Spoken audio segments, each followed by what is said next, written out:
feedback on it than on any of the 9 books or 300 other articles I've written in my career. Sadly, the popularity of the article reflects the vast number of people in the world who continue to witness incompetent leadership and to suffer from it. If you have ever worked in an office, then you have probably experienced a particular form of bad management displayed by bosses who seem unaware of their limitations and are clearly and unjustifiably pleased with themselves. They are overconfident, abrasive, and very much in awe of themselves, particularly in light of their actual talents. They are their own biggest fans by some distance. Yet these flaws seldom hamper their career prospects. Au contraire. And because these bosses are more likely to be men than women, much of the popular advice for female potential leaders prescribes stereotypically masculine behaviors, such as believe in yourself, don't worry about what others think of you, and my favorite, just be yourself, as if an alternative were even possible. As a humorous version of the be yourself advice notes, be yourself. Everybody else is already taken. A clear sign of socioeconomic progress is the business world's attempt to place more women at the top of companies. And few large Western organizations lack diversity programs, most of which include an explicit focus on gender.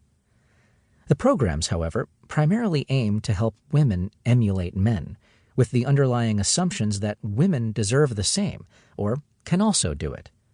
But how useful and logical is this goal when most leaders are in fact quite harmful to their organizations?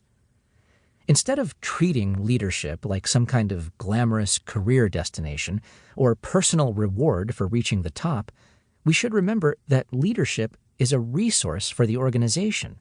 It is good only when employees benefit from it by boosting their motivation and performance.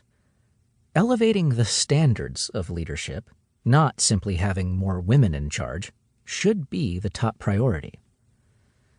For the majority of employees around the world, the experience of leadership is undeniably far from positive. Their everyday work reality breeds anxiety rather than inspiration, burnout rather than empowerment, and more distrust than trust. And while the public may admire and celebrate the people who rise to the top, things are usually different for the employees who have to work for them. The data bears out this pervasive discontent.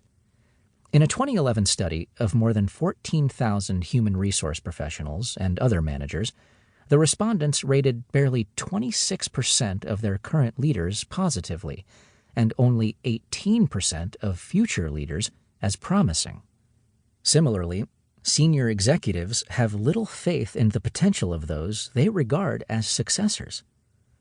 A recent global poll exploring how boards evaluate their talent management programs, the very systems designed to identify, develop, and retain leaders, indicated that fewer than 20% of boards are confident that their organizations have a grip on their leadership problems.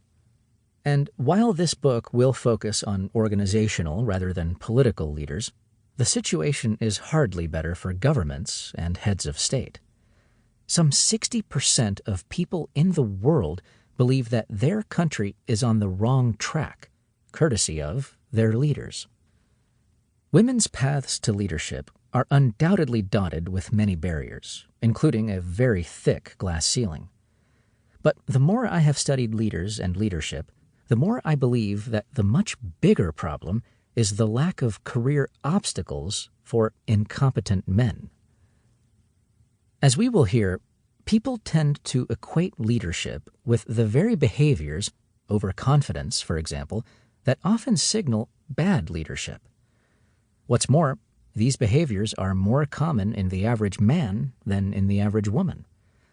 The result is a pathological system that rewards men for their incompetence while punishing women for their competence.